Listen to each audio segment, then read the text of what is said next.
I'm Autumn Brown, a fictional character in a soon-to-be top 10 Netflix release and blogger living on Dakota and Anishinaabe land, currently known as Minneapolis. And I am Adrienne Marie Brown, a celestial being who has lost my way, but not my luminosity. Currently living on the land of the Shakori, Skurure, Tuscarora, and Lumbee peoples known as Durham. And this is How to Survive the End of the World. Our podcast about learning from apocalypse with grace, rigor, and curiosity. And this is our All About Love season in honor of Bell Hooks. All about love. And I am starting this episode yawning, which is not an indicator of how I feel about being here. I'm actually so delighted to be here, but my nervous system is like discharging. Oh, wow. Fascinating. Mm-hmm. Well, you know, I do think we're living such full lives these days. And I think the moments we get to be with each other, it's like, a lot has happened since the last moment I was with you. Right. Every single time. Like now when people are like, how are you? And I'm like, girl, do you have a year? I've got so much going on to tell you. So why don't we just start there? A little check-in. How are you doing, Yanni one? I'm so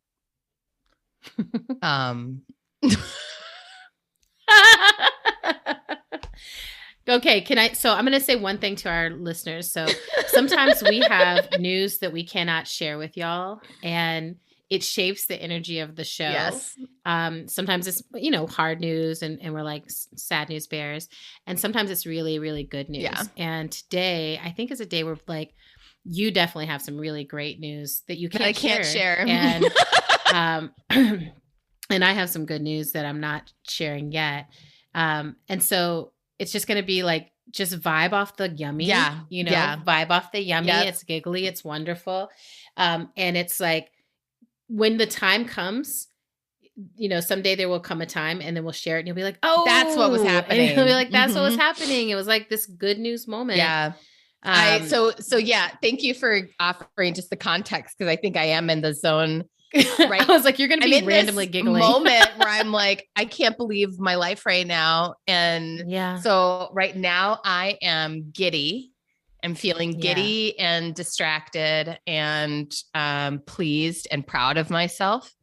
And just a lot of gratitude. I feel like I'm having one of those days where the universe is like affirming my path, It's like that kind of those moments that you have in your life where it's like, oh, I have done a bunch of things in my life, all of which have led up to, not that I don't necessarily see my life as like linear, but I'm having one of those days where I'm like, oh, there's so many things that have happened over the last like 20 years that have led me to this moment of being able to say yes in a particular way. Yes to myself. Yes in my career, and it's just it's a really, really amazing feeling. So, and also like the sun is out. It's like going to be 70 degrees here in Minneapolis today.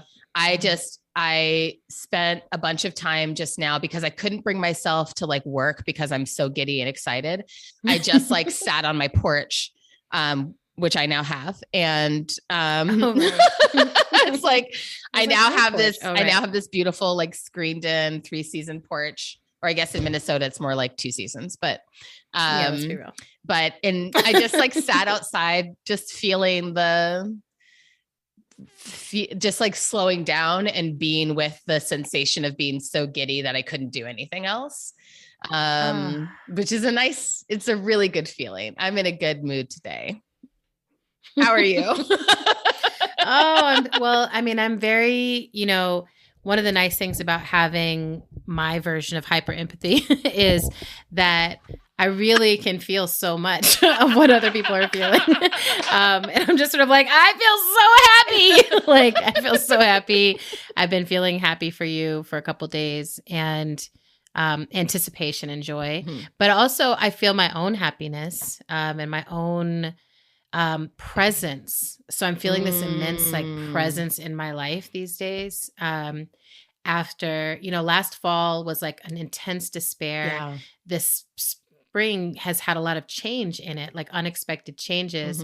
And changes always come with grief, but they also come with opening. And I've really been feeling the like, oh, okay, so there's opening here. What is the opening available? And I have traveled a lot. Like this past month, I've probably traveled more than definitely traveled more than I have the last 2 years. Totally. And I came to see you. I went to see our parents. And while I was with our parents, I took them to see Toshi's Parable of the Sower opera in Boston. A transcendent experience. A transcendent experience, especially with our parents, because they're just like, so if y'all think we're good at appreciating the moment, like that comes from somewhere. Yes, it does. So our parents, like it's really, it does come from somewhere. I think it really is one of their special gifts, is like to go someplace with our parents. Like the whole time it's just, we'll be like, I'm so glad we're together. Wow, this is so great.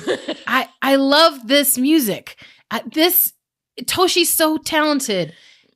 I love being with you guys. And I love this. This is so great so being much. Together. Right. I have so many memories of Dad, of us like taking trips together and yes. Dad, like looking around at whatever it was that's going on and being like, this is for posterity.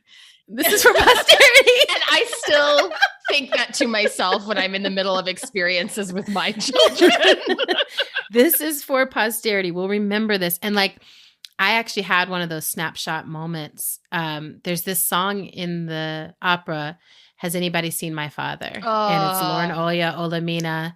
And she's just standing in the dark, with just one spotlight on her, singing this song where she almost seems to yodel or something with grief. Like I can't quite describe it, but it's just the most beautiful feeling. And, it just makes you think of that kind of parental love and loss.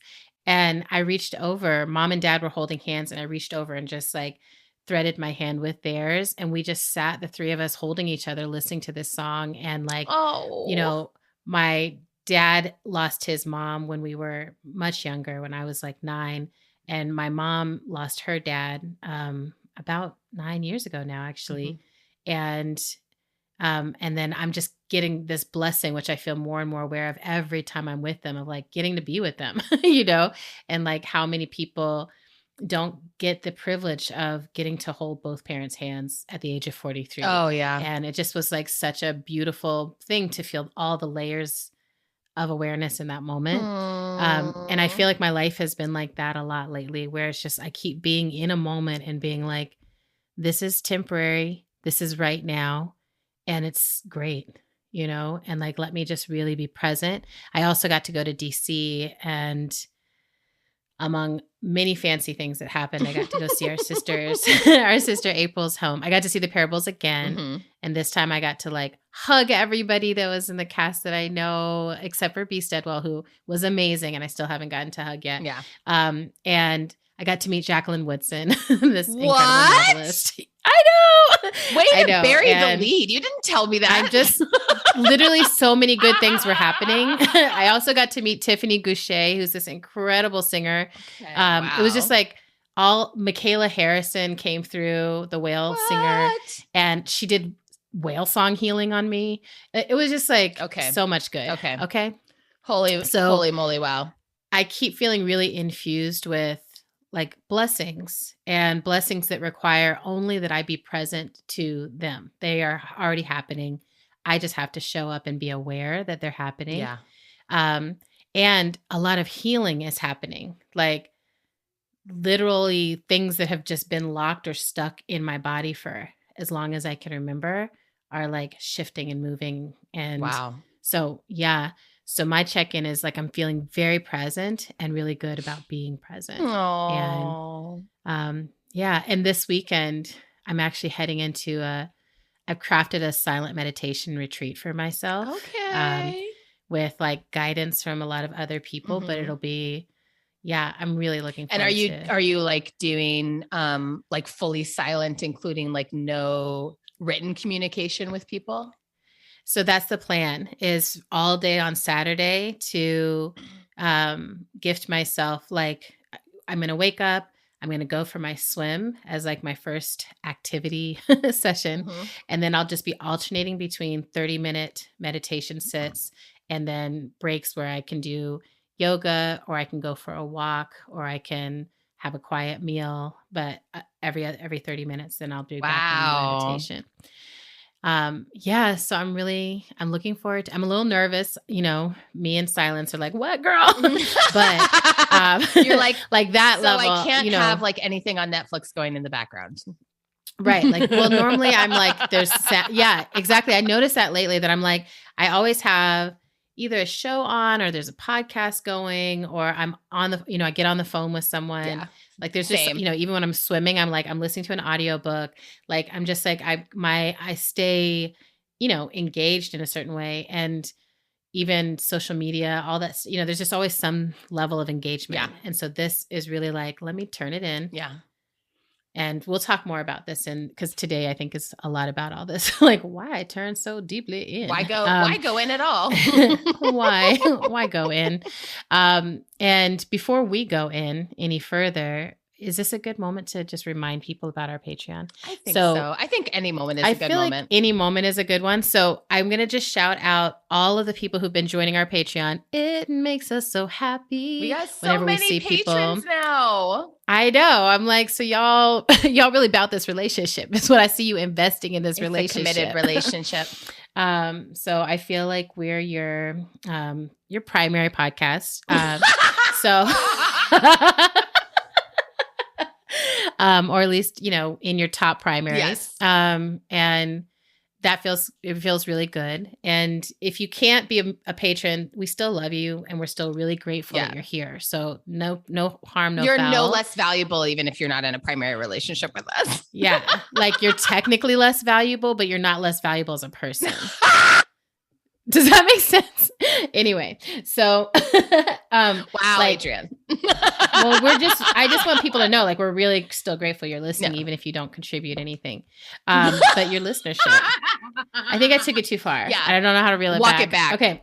Adrienne didn't mean any of what she said. I'm looking at her face. I can tell that she did not mean it. I was like, no, what I mean is anti-capitalism. Right. Anyway, so,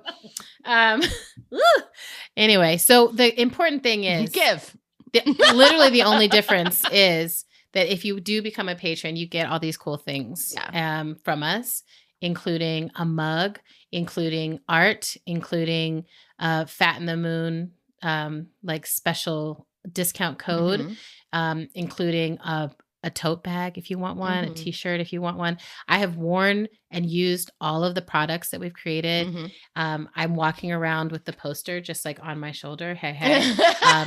So like, not that how are you wearing that? You didn't know that you could wear this, but it works as a earring. You can just hold it right here. I wish that sometimes we could be seen, because what, Adrienne, something we haven't decided to do this, but something we could do for patrons is we could share video of us recording. So we might have to stop recording naked. Weird. Well, all right. Awkward. Anyway, so become a patron. Adrienne's naked. I'm not naked. I'm also not naked. No, Adrienne's not naked. We would have to never consider ever doing that. Yeah. You're the only one who is considering it. So I'm basically naked if I haven't put my face on. Right. Which is all the time, because I've never ever The point is patreon.com/endoftheworldshow is where you can go and become a patron of the show. So y'all can literally feel the joy in our lives right now. Because listen how unhinged Autumn is.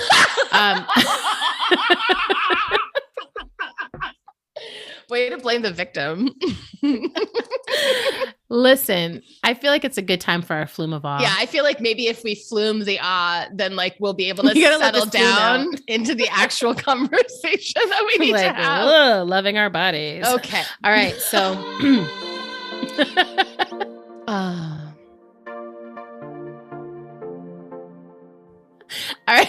don't you tell me your flume of awe first? Okay, I will tell you my flume of awe. Now, I will say you already know this because I texted it to you and the fam this morning. Oh, I can't wait. But I want to tell our listeners about it because so my flume of awe is a sort of double flume of awe of like, it's about the way that my child's brain works and also about how accurate the zodiac is. My youngest child, Mairead, is a Capricorn.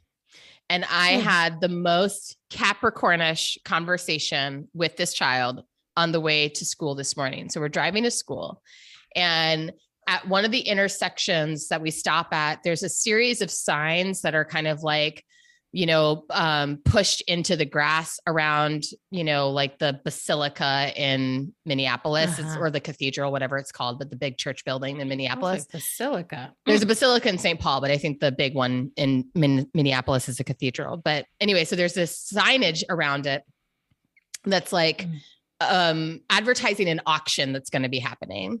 And the auction is like, the sign says like certified exceptional wealth auction. Like someone's stuff who was like, taken by the government for who knows what reason, and is now being auctioned off. And then it lists some of the things that are being auctioned off, like Lamborghini, Rolexes, Picasso, Dali, Monet. And I'm looking at the sign and I'm like, whoa, there's like, and I'm just processing out loud how weird it is. I'm like, whoa, it's like there's an auction happening and someone's auctioning off a Picasso and a Dali and a Monet. And wow. And Mairead turns and looks at me and is like, Mom, do you want a Picasso? And I was like, I mean, who wouldn't want a Picasso? But like, I would never be able to afford a Picasso. And Mairead goes, well, you don't actually have to buy one.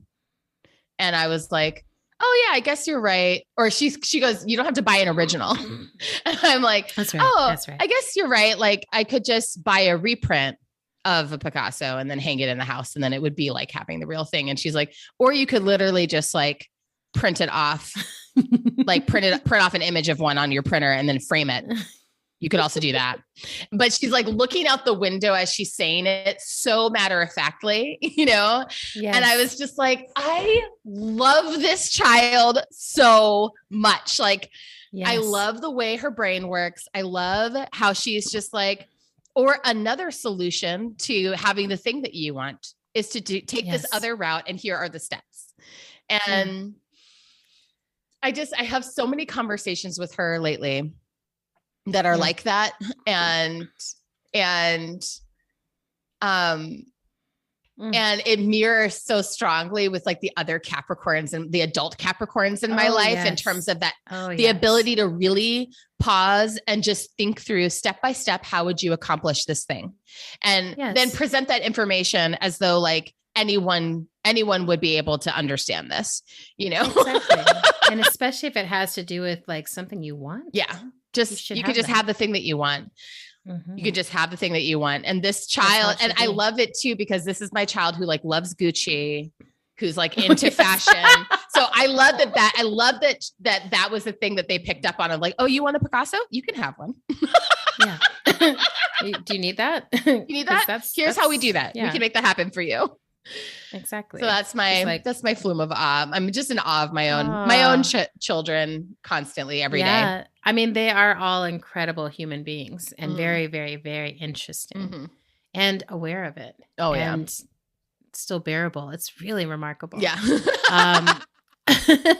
So I will share, thank you for sharing your flume of awe. Mine is about the orgasmic possibilities of home improvement. Wow. Take me there.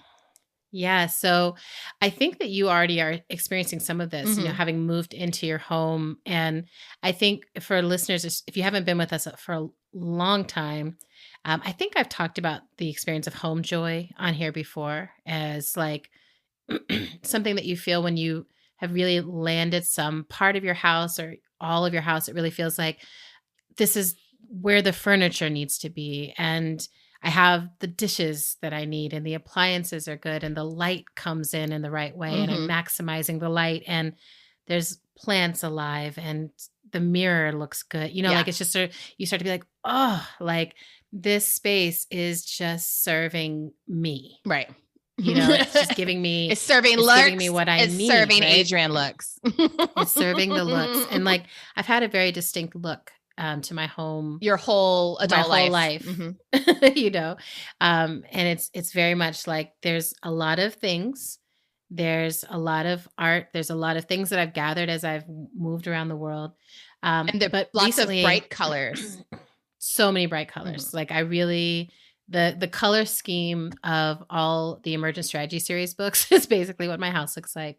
It's just turquoise and fuchsia. Like there's an interesting thing about sorry, I'm interrupting your flume, but yeah, tell me about my But flume. one of the things that I think is really cool about the way you make space, I've always loved visiting you because you have this thing that's like a really, I don't know how you do it, but you manage to like imbue your spaces with color, but have it also feel like earthy and grounded at the same time. So even though there's lots of bright colors, there's still a feeling of like, it still feels like earthy somehow. Oh yeah. Also, thing that people wouldn't know unless they know you, you smell really good and your home always smells really good. It's always going to smell Anyway, good. keep going. And actually that's part of these. So I keep having like, I kind of made this list of like, okay, what are the home projects and improvements that I really could make here? And so one of them was like, I need more bookshelves. Like, why am I've got books like double stacked inside of my bookshelves. And like, you know, even now you can see behind me, it looks like, oh, okay, we can barely function. It does look like everything's about to kind of fall over. It's just so many books, right? Because I'm just like stacking and stacking and stacking. So I was like, just buy 2 more large bookshelves and I can show you this one. Let's see. Oh, nice. So, that's a nice right? one. It's nice. And so you're going to basically move everything that's over there into over exactly. there. So I'm going to redistribute the books. Everything that I have read that I want to hold on to can be at my back because I don't need to look at it very often. And then stuff that I haven't read yet, there's a bookshelf out in the living room. It's going to go there. So it's kind of in my face regularly. To be reminded. And stuff that, And then I want to create like a gift bookshelf where it's like, these are things that I've read that I'm not going to get to be able to read, or it doesn't, you know, it's like not aligned with something I'm going to want to read that I can re-gift out to people. Cause I'm like, books should keep moving in the world, you know? Anyway, so, but the process I'm talking about is like the putting together something. Like for me, the like putting in the labor of, you know, pulling out all these things from a box and being like, okay, I'm going to follow the instructions and I've got this little drill and I've got this screwdriver and you've got my little something. I've got my little hex. You know, I've just got all my things together and I bought myself a little wagon to use around the house. Cute. So I used the wagon to take the tortoise back to the backyard and bring the tortoise back in. And I think Nalito really likes it. Nalito's like, I am living in style. I'm really living like the Gilded Age right here in this house. And I use it to like take groceries around, but I also am like, oh, there's a heavy thing. And, you know, I need to move this bookshelf parts out to there and put it together, whatever. Anyway, so I just keep having these moments where I'm like, that was really, this is so good. Like I'm freaking, yes. You know, like I put this together and now I'm putting books on something that wasn't even here until 2 hours ago, put it together. I built it, right? And I'm not a builder by nature. Like there's nothing in me that's like, next time let's try it from scratch or whatever. You know, like I'm just like, no, like it's basically like a puzzle. You know, it's just like, here's a puzzle that could result in a real life usable thing. Yeah. Right? And you do love puzzles. And I love puzzles. So actually one of the things I gifted myself was a jigsaw puzzle table, which I've always wanted. And it has all these little drawers. So like you dump out your jigsaw puzzle and the first stage is organizing it into, these are the, you know, sky parts. This is the tiger part. This is the whatever, you know, like, and then you can put all the pieces into drawers, you know, in between putting it together. Look at your face. I've never heard of this. I'm going to send you a picture like, because I didn't know this was a thing. I didn't know this was a thing. And then actually I was at my friend Prentice's house, and Prentice had one that they had like kind of made them, you know, like a 2x4 thing that they had kind of created that they just moved around, and it had the jigsaw puzzle on it. But we started talking about jigsaw puzzle tables, and I was like, wow, I think I need that. Wow. Anyway, so I'm experiencing this. I'm just like, like I keep turning around and being like, there's the right thing, and it's in the right place, and it's exactly what I knew was needed for that place. Yes. And it just, there's and you're getting it makes to it so much easier to be present. You're getting to watch something that you like saw in your mind become physically real, and have it be, and you know, I love and you have it be right and perfect. And then you're like, exactly. Yes, totally. Exactly. Good for you. And you know, traveling, like coming to your place, to mom and dad's, going to see April. It's like the same thing is happening. Like everyone in the family right now is going through this home moment. Totally. Right? Totally. So it's really sweet. Yeah. I'm totally feeling it too. I'm just like, yeah. And I think, you know, it ties into the awe of small things, right? Like that, as much as I feel awe around big things all the time, there's this way that like the small, mundane, routine things as I get older keep giving me more and more like, wow, I'm amazed at how content I can feel in this small rightness. Yes. You know? Yes. Oh my God. Which is mindfulness. It really, that's what it is. I've been meditating my little butt off. Yeah, you are.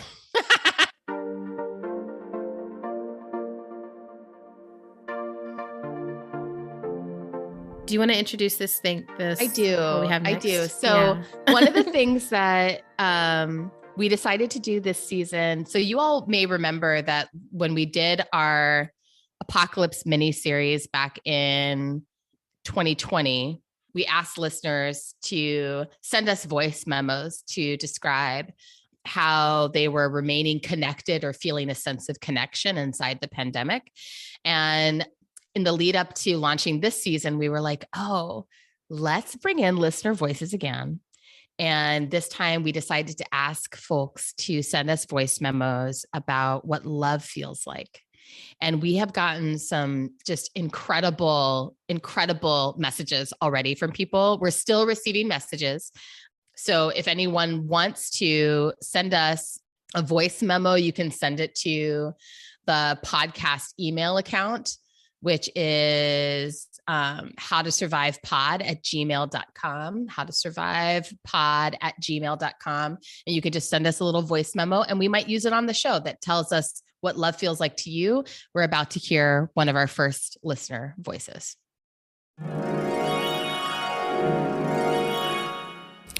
I had a childhood definition of love when I was little. I was a little kid taking a bath for the first time, where I was old enough to do it by myself, but small enough to not really like know the after part. Like I just kind of came out of the tub shivering, naked and wet. And my mom had a towel waiting. She was holding a towel in front of the fireplace. So she embraced me with a warm towel. And I literally felt her love. As an adult, love has meant many things, but most recently, love feels like freedom.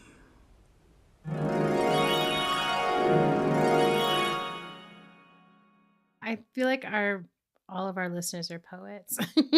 Truly. So now we're going to talk about one of our love topics. And the one we wanted to start off with today is loving ourselves as we are.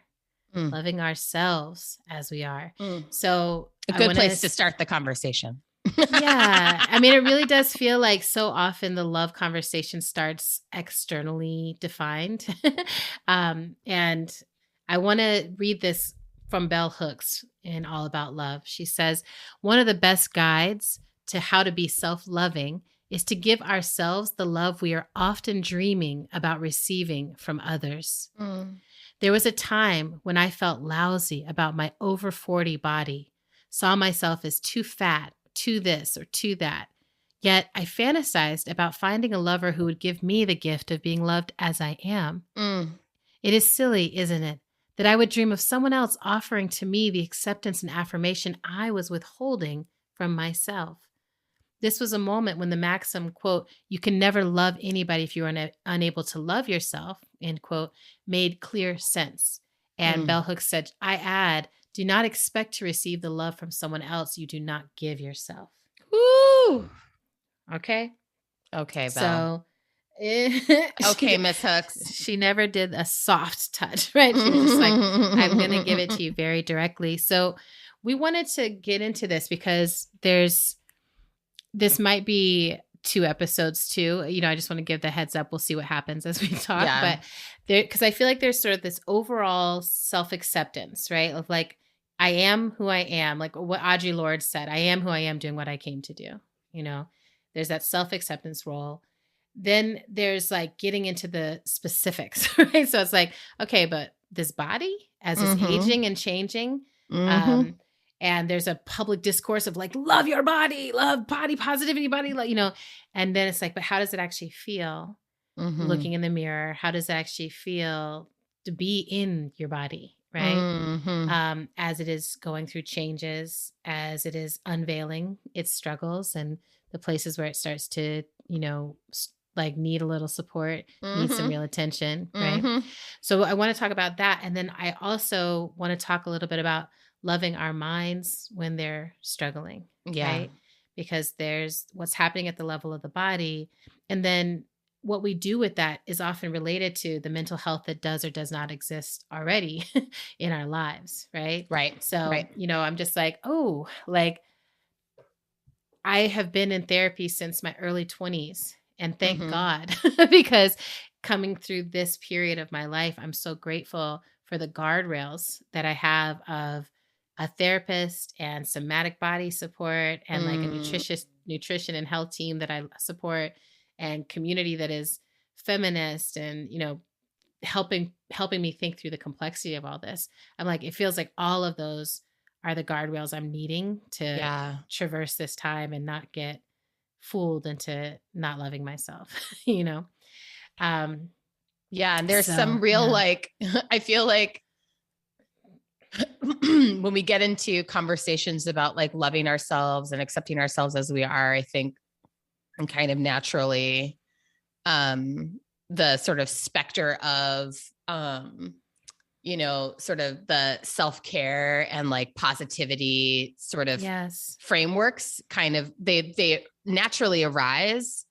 And I think sometimes that is an entry point, right? That might be like the entry point that we use that helps us erect those guardrails that you're describing. Yes. And then like, once the guardrails are in place, then we find ourselves having to figure out like, well, what is the actual work, Exactly. I'd be curious to know like, what in your life prompted you, like, maybe you could tell us a little bit about the journey, like what in your life prompted you to start erecting those guardrails? Yeah. So I feel like pretty early in my life, I became aware that I had mental health issues, like that I needed some kind of support outside of just what was happening in my own mind to figure out life. And it showed up like as a burnout cycle. Like I would regularly just like work myself beyond any logical, healthy, approach, which I think is very common in a capitalist society. Like I think that, it's you're encouraged to do this kind of hustle work mode and being a competitive, student, right? Like I was a student in high school and college who was like, oh, I've got to somehow be competing. I'm supposed to be smart. I'm supposed to be achieving. And I don't feel really moved by any any of these things. Like the thing that woke me up was organizing. Like that's when I started to be like, oh, that's that, and journalism, singing, all the extracurricular stuff. I was like, that's me. Right. But I kept burning out. Feel like alive. Exactly. So I kept burning out and having these kind of breakdown moments, and you know, then kind of crawling home and being like, yeah, it's happened again. I don't know why. I'm not sure what. And so I started working with a therapist who was like, yeah, there's some buried stuff in here, and we may or may not be able to find it. But what we can do is start to give you some tools for navigating life, given that you got some stuff going on. Right. And over the years, I have explored all kinds of healing technologies, starting from that place. So I know talk therapy does a certain kind of good for me. Right. And then that also, I think, is part of what led me to somatic work, was just like, there's some deeper roots to the pain that I carry. And I wanted to understand, like, it was like, this isn't even something I can talk about. It's like, I can barely describe what it is. I just need to be held while I feel it. And so I found the people who could hold me while I felt it. And I will also say I gained weight in my early teens. Like I started gaining weight. And now, just last year, I was given a diagnosis of this thyroid condition that they were like, it probably started during puberty. Did you have like a rapid weight gain period that didn't make sense and you couldn't lose the weight? And, you know, and I was like, yeah. And they were like, well, you know, that's how sometimes this thing starts, and it's usually missed, especially for Black girls. And of course, so, you know, so on and so forth. So thanks, white supremacy. As per usual, so generous. But then I also feel like it was responding to that same sort of buried treasure, buried trauma. Like, so, you know, it's always I'm always trying to figure out like, which came first. And I don't know, honestly. Right. Like, was it mental health stuff? Was it eating, hiding patterns? You know, like, are those things just tied up? Like, is the disordered eating part of how the mental health would play out no matter what? Right. And I, for a long time, was like, you know, I need to science and figure it all out. And then I kind of let that go. Right. And I'm just like, I need to science. Okay. Like, I need clear diagnoses for everything. And I've kind of moved away from that to just being like, this is just my body and my brain, and it works in these ways. And rather than trying to like pathologize and diagnose myself, I mostly sit with like, I feel an immense amount of feelings. And I feel things that seem to be larger than my lifetime. I feel things that seem to be maybe rooted in other lives, you know, both lives that are concurrent to mine and lives that predated mine. I feel like I carry a lot of my grandmother's life and her labor around in my body.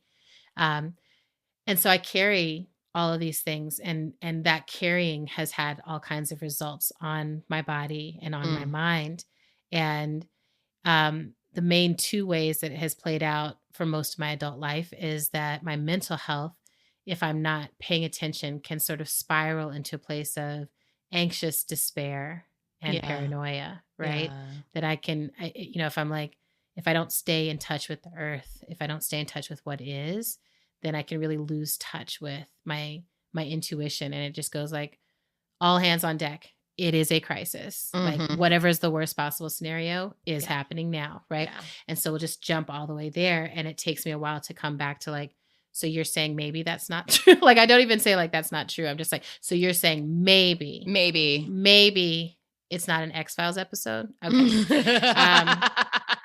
And then in my body, you know, it looks like just inflammation, and it's all kinds of different inflammation. And I'm learning what triggers that inflammation and what cools my body. Yeah. Right. So, and you know, now I'm entering that perimenopause phase. So it's starting to get really fun, right? Cause it's just like, oh, you thought you knew what you were dealing with, but it's changing again. And you know, one thing I want to share with our listeners, and then I want to ask you the same question, but one thing I want to share is because I'm curious if this is true for other people. For me, it takes me a while to even notice that a pattern is unfolding. So like I can be in a pattern for like, you know, well, like most of a year. I can be sort of like in something and then be like, oh, like looking back, I can see how this led to this, right? So like last fall, I had this intense despair dip. And then what it led to, now I'm like start looking back at it and I'm like, oh, so it led to this feeling of some insecurity that kicked back into disordered eating, right? So, which for me looks like binging and then denying myself food, like hyper diet, extreme diet, right?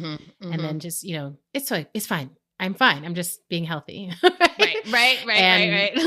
And so this time around, I was also obsessively playing this game on my phone to kind of keep my mind occupied. Interesting. And the game had these ads that were popping up. So between every single game, it was popping up these ads, and there's not an ad-free one. And for some reason, I just couldn't change games, right? I was just like, this is the game that's getting me through, and this is the game I need to play.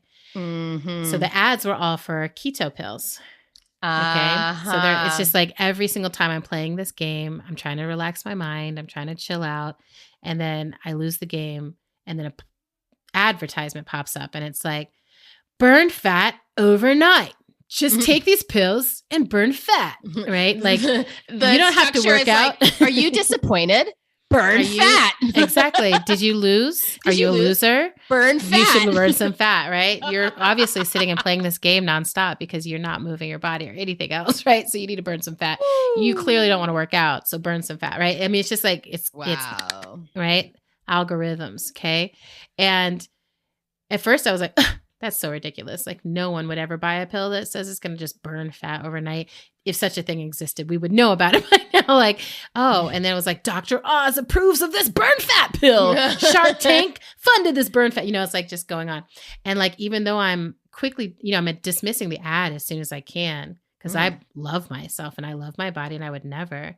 It's getting into my head. And finally, one night, I'm a little high, playing my game. And I was like, fuck it. Fuck you, pills.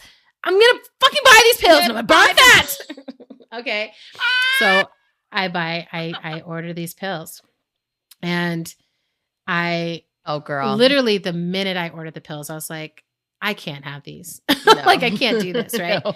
This is bad. This is so bad. I'm clearly high right now. I was like, A, I'm clearly high, but also B, this is a crisis activity, right? Yes. Like I know myself well enough to know, and I know my body well enough to know that there's no like eat whatever you want, burn fat all night plan that would ever be a healthy thing for my body, right? Like what I need to be doing and what my body is longing for is just for me to make great decisions and not have inflammatory foods in my diet each day. And sometimes I can pull that off and sometimes I can't. So I ordered the pills. And the reason I want to bring this up is because then they scammed me. Okay. So the pills come, right? And I'm like, fuck, I can't believe I actually ordered these because I kind of forgot then, right? Right. So I can't believe I actually ordered these. This is so embarrassing. Should I hide them? Like, should I dump them down the toilet? And then I was like, no, just return them. I try to return them through their process, which of course is like some convoluted, like send the pills here with this thing on it. And there's no paper trail and like blah, blah, blah. Then they send me another package with a whole different set of pills and then another one. And I realized they're charging me. So anyway, I just had to go through this whole thing with my credit card company of like, please cease and desist these scamming people because and each package is more expensive, right?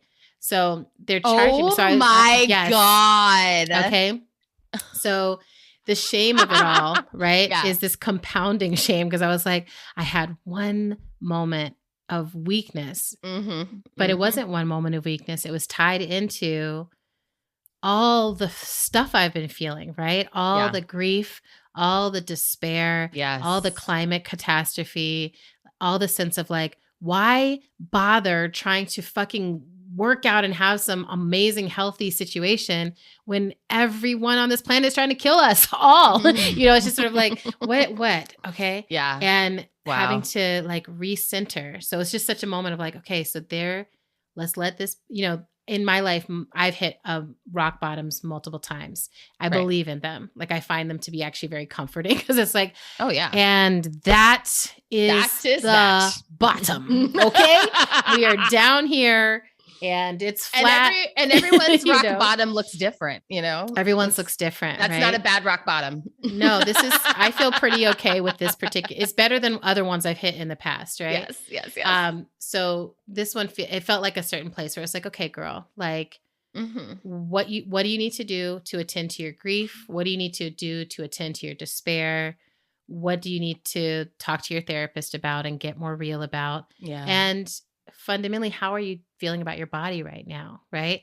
And I recognize that I'm like, I haven't been doing any of my practices that remind me how much I love my body and how precious it is.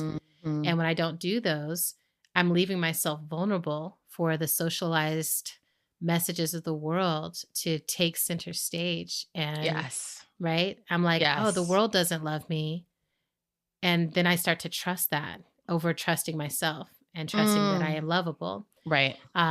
That other reality. Yeah. And like the beautiful news, even though it hurts, but the beautiful news is that it hurts when I engage in these kind of behaviors now. And it might have hurt before, but I didn't notice it because I was like numb was such a normal place for me. So I was just like, yeah, I'm always, if you're, there's a certain place where it's like, if you're that high all the time and you're not able to feel, then it, you're like, who knows if I'm inflamed from this pizza? That train left the station years ago. I don't know. Like who could feel whatever. But now it's not like anyone can pinpoint this stuff. Exactly. Right now I'm just like, oh, I can literally pinpoint. I'm like, I had this. And now I feel this. It's a day later and my knees feel, and the what it feels like in my body is,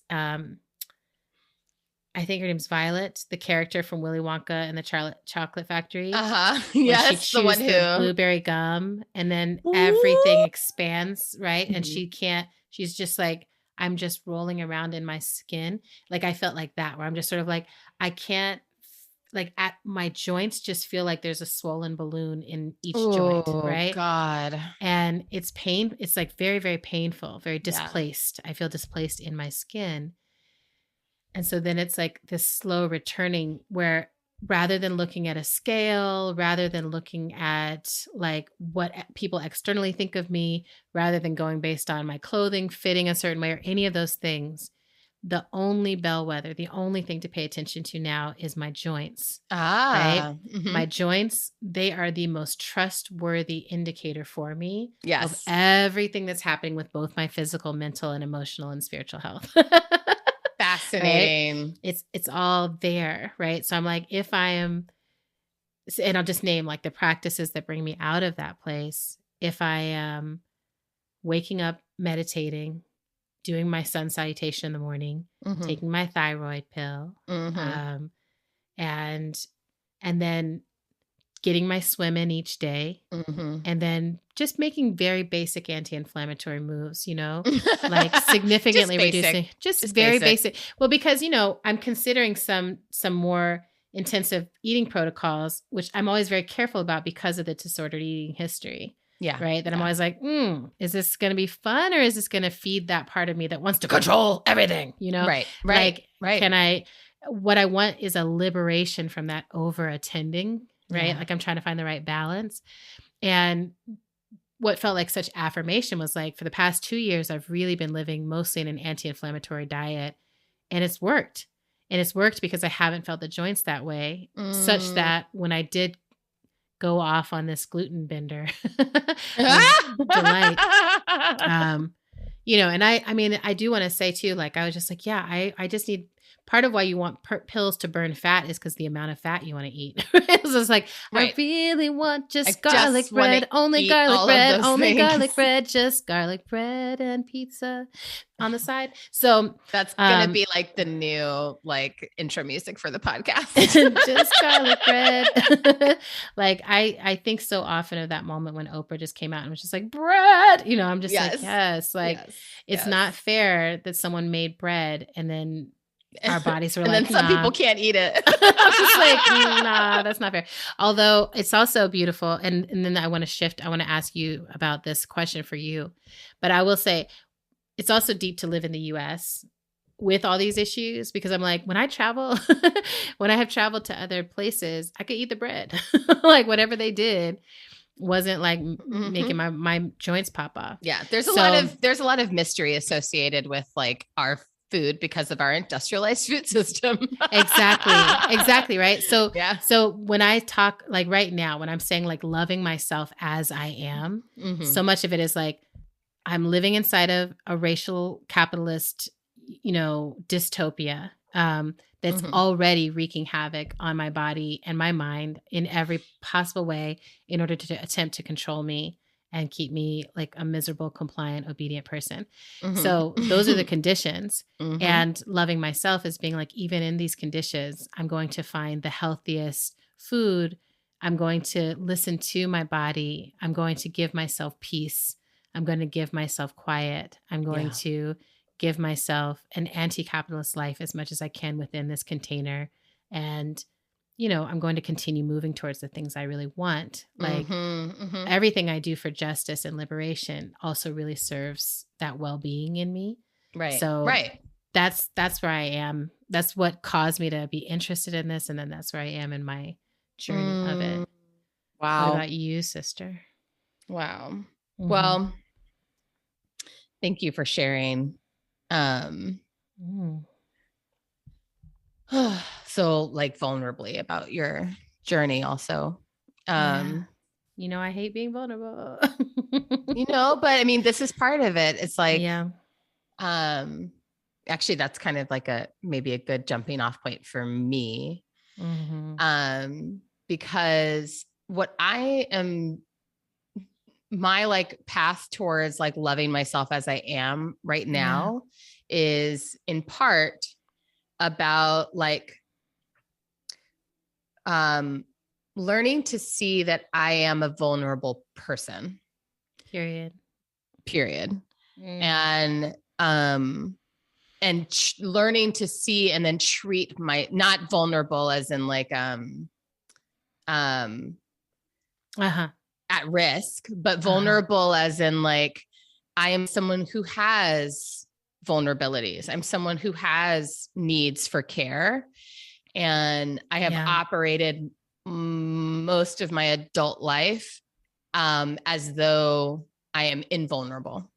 And have had to, because of a lot of different conditions in my adult life, have had to really sort of like move through the world as someone who like is not insecure, does not have vulnerabilities, does not have needs that must be satisfied by others. You know what I mean? Yes. I got me. I'm single right now for the first time in my whole adult life. Ooh.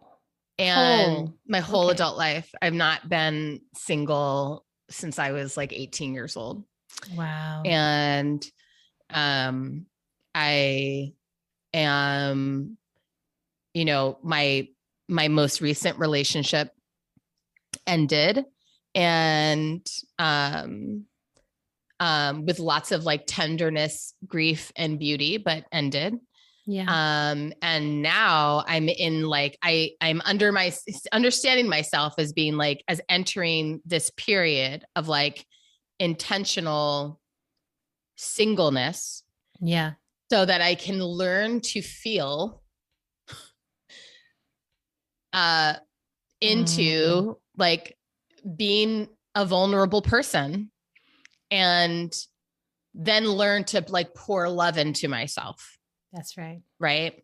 That the quote, the Bell Hooks quote feels so relevant to like my life right now. The like fantasizing about being loved as I am, but then not being willing to like accept myself. And, for me, I think there certainly has been a pattern of like just existing, barreling through life as a like I have no needs, but then feeling resentful of the fact that my partners cannot, will not, refuse to, or whatever, like whatever my story is, aren't meeting my needs, you know? But then like, I don't even, you know, you're like, what needs? Like what needs, right? Yes. Yeah. Like I pride myself on not being insecure. I pride myself on always knowing what to do. I pride myself on, you know, like, having the answer, you know? And so, what I'm trying to do right now is figure out how to be someone who like doesn't have the answer. How to be someone who is like, you know, maybe a little messy and emotional, like doesn't always have it together. Yeah. I noticed like, I noticed a few days ago, I was preparing for like a meeting with one of my kids' therapists and I had forgotten to like communicate to my kid about the fact that the meeting was happening that day and to like prep them for it. And then when I like contacted them at school during the day, they were like, it's cool. Dad already told me about it. And I had this whole moment of like contraction inside me of feeling like I did something wrong, like because I should have been the one to inform my child first.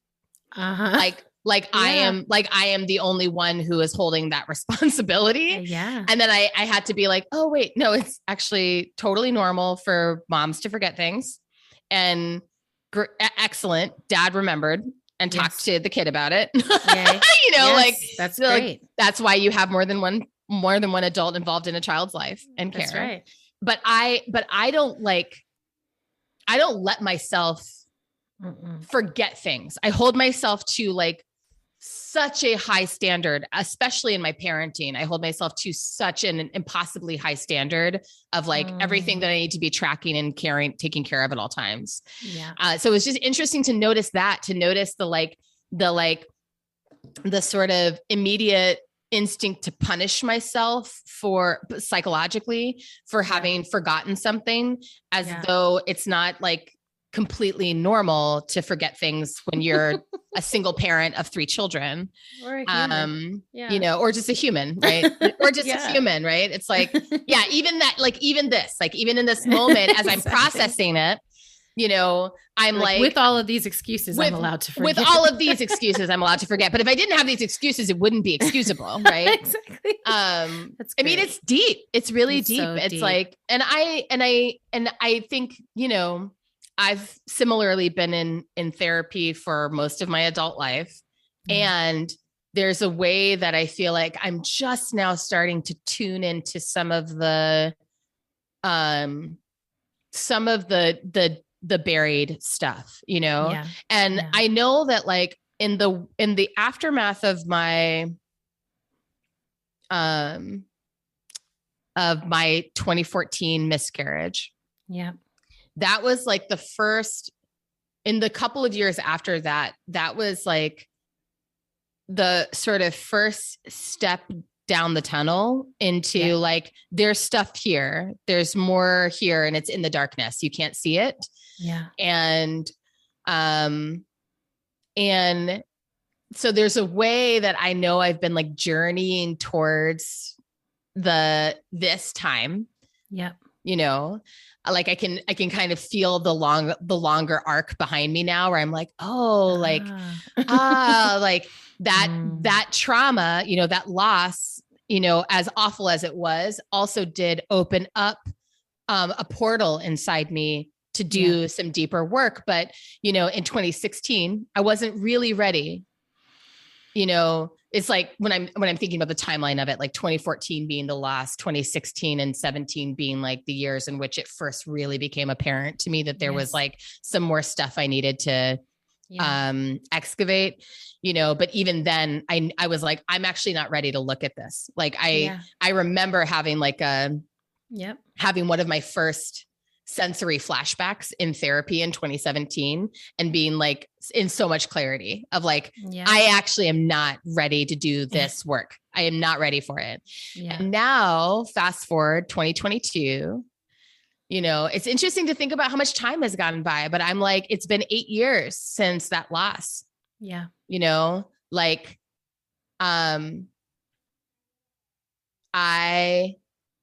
you know, and so much has shifted in my life. Yeah. And now I'm in this unique moment of having made a set of decisions that have landed me here where all I need to now tune into and focus on is supporting and caring for and pouring love into myself. Yeah. So now it's just about having the courage to just do it, you know? And I think that I do have it now. I think I do have it now. And and I'm ready to let go of the narratives that I've been carrying over the last bunch of years about all the other things that are standing in the way of me healing, you know, because that's so much of it too, right? As you know, it's like we do all this narrative building that like, if this were different, if that were different, if this person was like this, and if these conditions were completely fundamentally different, then I would be able to fill in the blank. Absolutely. And I feel like I'm finally reaching a point of like being willing to understand myself as an adult who has agency and is like responsible for my own healing. And like, I get to actually decide. That's right. I love whatever you're like saging yourself right now. I'm saging us. You're saging us. I'm giving us a little. I love that. Yeah. I was gifted all this sage and I was just like, you know, actually Toshi does this when we get into some deep waters on the Octavia's Parables podcast. Oh, lovely. And I'm like, I always find it so helpful. And I'm also holding this rock as we're sharing with each other, you know, because I'm like, we're really in deep territory. And my therapist was like, just hold on to rocks. It'll help you. So, you know, thank you so much for sharing so vulnerably, Autumn. And, you know, it's so fascinating to witness you going through these deep waters and also to say, you know, we have such parallels that happen for us. Like it's ridiculous. It's truly ridiculous. You know, we've been on this particular arc together of like, I think falling in love at the same time, but also like love being amazing, you know, loving amazing human beings, but also letting love be a way that we don't necessarily tune into our own work. Yes. Right. That's it right there. And I think so much of what's happening in this season is like, you know, I keep thinking that Thich Nhat Hanh quote, loving such that the other feels free. And combining that with this bell hooks moment of like, how do you love yourself such that you feel free? Yes. Right. Like, I feel like I'm in that mode where I'm like, oh, I've got to like love myself and everyone else, right? Love us all such that we feel free. And what freedom means is having the freedom to actually heal and feel contentment and feel like I can be with myself as I am. I'm not hiding anything from myself. Right. And, you know, I'm not quite ready to say I'm ready for whatever needs to come up out of the dark. You know, I feel more like I feel like I'm ready to be in relationship with whatever I am. Right? Ooh, yeah.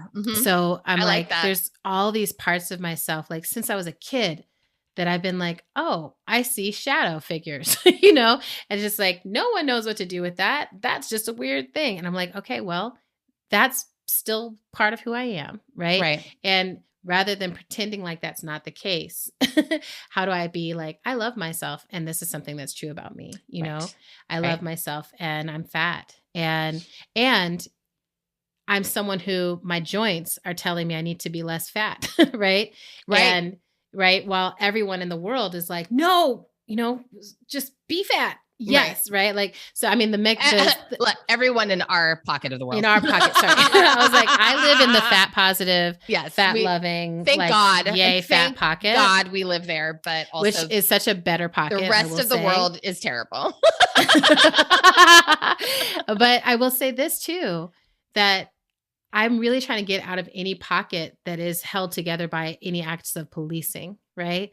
Like, I'm just like, anything where people feel like they need to come out of their face and tell me how I need to do anything is like, that's not going to fly in how I love myself.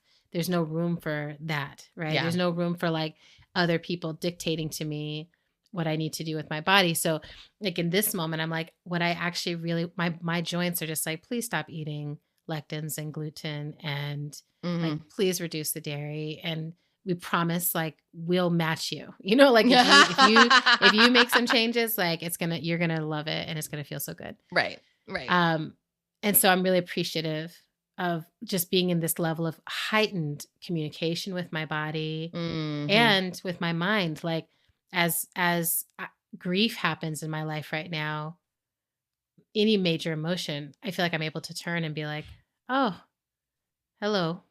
Welcome emotion. Yeah. I'm just like, oh God, I'm grieving right now. And it just like comes, or people are like, how are you feeling? And I'm like, yeah, I feel like these 4 feelings.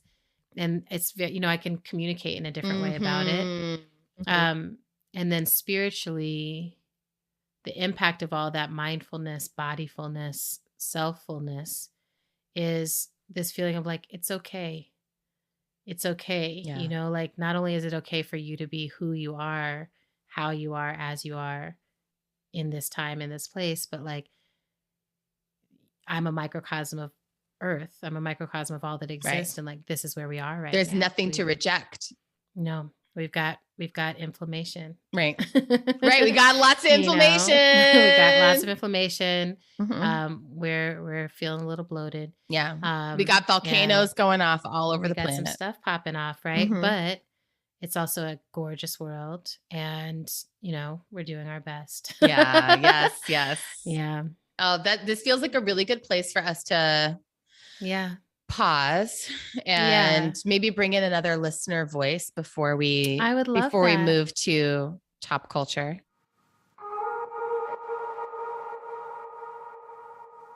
Hello, my name is Amber from rainy Chinook and Klamath lands, and I just listened to the first episode of the All About Love season, which I'm really excited for. And you said this thing that reminded me of one of my favorite songs that comes to me through my father. You said, how do we love people that we don't like? So the song is I Don't Like Half the Folks I Love by Paul Thorne, and I wanted to sing you the chorus. God knows they're all dear to me, but if the truth be told, I like it when they come, but I love it when they go. And I'm sure they've got good qualities, but the bad ones cover them up. I don't like half the folks I love. So thank you for this podcast and your work in the world. Much love to you.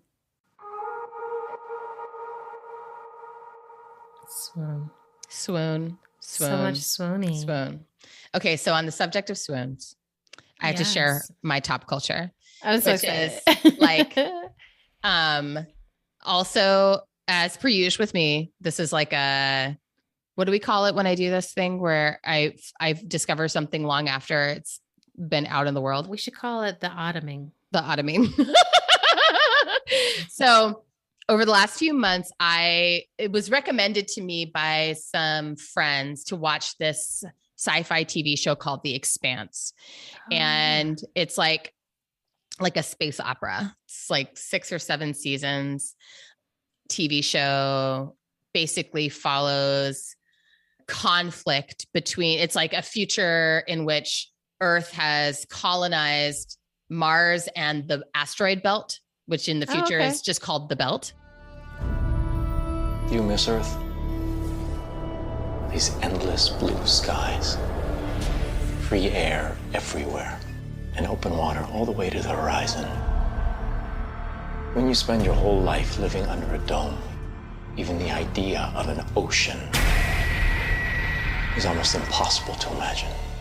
They are an entire culture working together to turn a lifeless rock into a garden. We had a garden, and we paved it.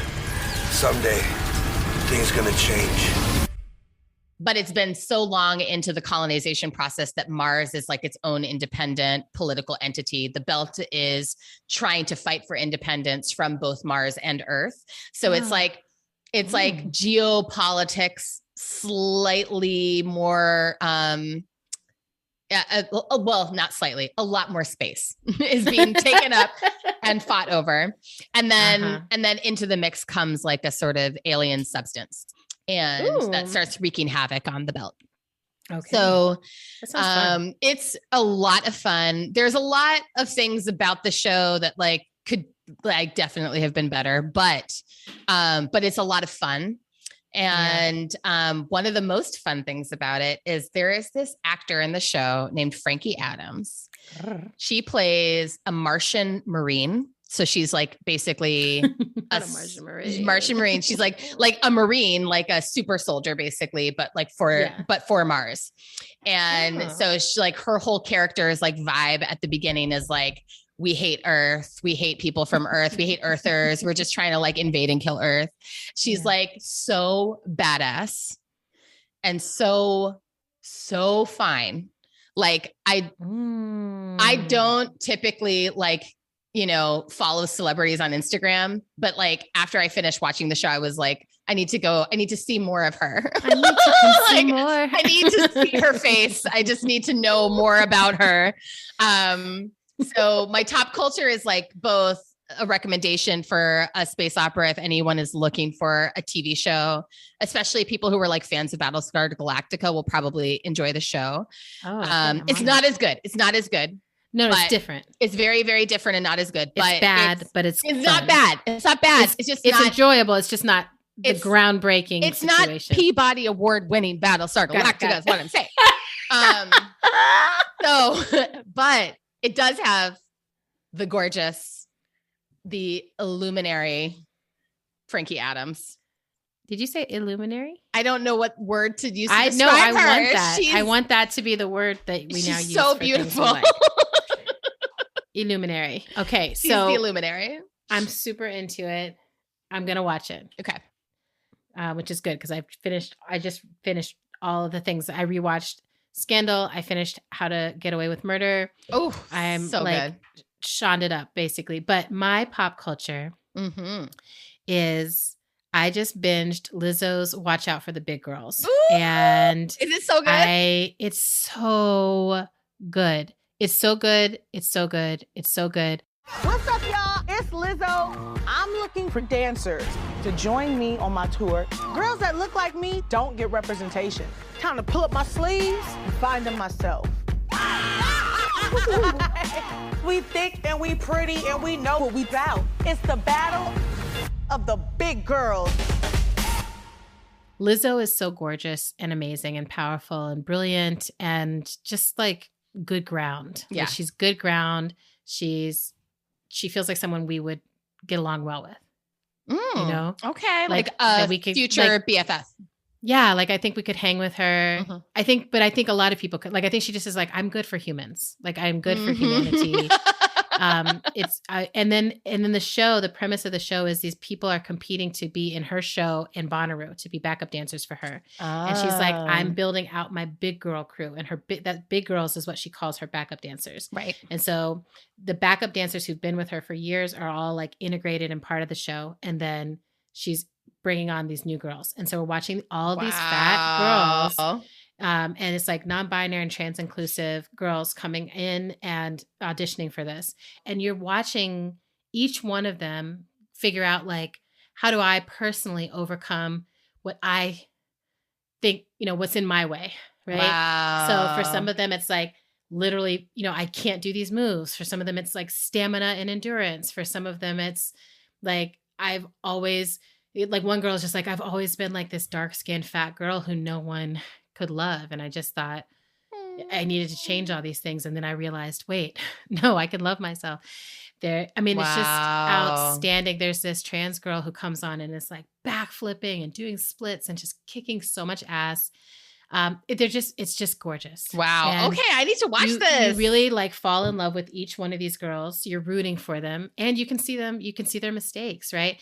And what I love about the show is between Lizzo and like her team, they're really highlighting like, you can do anything you fucking want. And there's a standard for those who want to do this thing. Okay. And I love that combination, right? Where it's like, oh, don't tell me you can't do it. Like if you can't do it, you know what I'm saying? You're not going to be here. We're going to go ahead and send you on home, but with a lot of love and respect. Right. Right. And it's not because you can't, it's because you're not there yet or whatever. Right. But it's also on a physical level for my body to watch these girls do what they were doing was really good for me. Right. Uh-huh. I was just like, right. Like I still, even now, hold so many thoughts in my mind about what I can and can't do that are related to being fat. Mm-hmm. And it's like, no, bitch, you're a fat girl who has severe arthritis. But like, if you can get that arthritis in check, if you can do some of the joint health stuff, like so many of these physical movements are still available to me. True. And that's so exciting. And like, I've been getting this feeling when I go swim, like every time I come out of the pool, like someone at the pool is like, wow, you swim so incredibly. Like you're such a good swimmer. You're such a beautiful swimmer. And it always makes me laugh. I'm a mermaid, bitch. I'm like, first of all, I'm a mermaid. But also I'm like, I know that part of why you're saying that is because there's just this wonder, like to see a big person able to do something that we've been socialized to think they can't do. Totally. Or can't do well. Totally. It actually produces a wonder, right? And they're having a flume of awe. They're literally having a flume of awe watching me swim. And I had a flume of awe watching this show where I was just like, I love seeing this. It makes me want to dance. And I did dance. I stood up and danced along with the show several times. Oh my God, I love that. Like it really, really is moving. And when we went to see her in concert, like she's such a healing presence, right? Yes. Like the things that she does where she's like, let's gather up all the love in this room and tuck it into our hearts. Like I still remember. I know that like, feeling. She's got such a somatic sensibility. She does. And my friend Rashida Khan Bey is on there as one of the guest teachers, teaching them to do like sensual movement. And that was also amazing. Because it's you having friends on TV. Yes. I'm getting to this place now where I'm like, oh, that's my friend. My friend was in that show. Mm-hmm. But people I really look up to, right? Yeah. I'm just like, this is so exciting. Rashida, during the pandemic, Rashida came and did a workshop for some of the goddesses. Oh, yes. And it was like that same feeling of like, right, we all need to be given these tools with which to worship ourselves. Right. And totally feel ourselves. So I am a big fan. I want everyone to watch it. Okay. You don't have to be someone who identifies in any way as a big person. You really can just be a person in a body. Yeah. And you'll get a lot from it. Just watch it because it's relevant material. Exactly. Yeah. So beautiful. Yay, sister. All right. Let's leave it there, knowing we're going to pick it right back up. Spank it. Spank it. Slap it. Spank it. Spank it. Slap it. Thanks for listening to our show. Don't say. We're on Twitter and Instagram at End of the World PC. We're also on Facebook at End of the World Show. You can make a sustaining donation to our show by visiting our page at patreon.com/End of the World Show. Another incredible thing you can do to help our show sustain itself is to write us a review on Apple Podcasts if you're an iPhone person, or just you could post about it on the internet, or you could send us an email. Thank you. How to Survive the End of the World is produced and edited by the wonderful Zach Rosen and transcribed by the sweet and tender Jess Pinkham. Music for today's show comes from Tunde Olaniran and Mother Cyborg. Slap it. Slap it. That giddiness ain't going nowhere. So it's really not.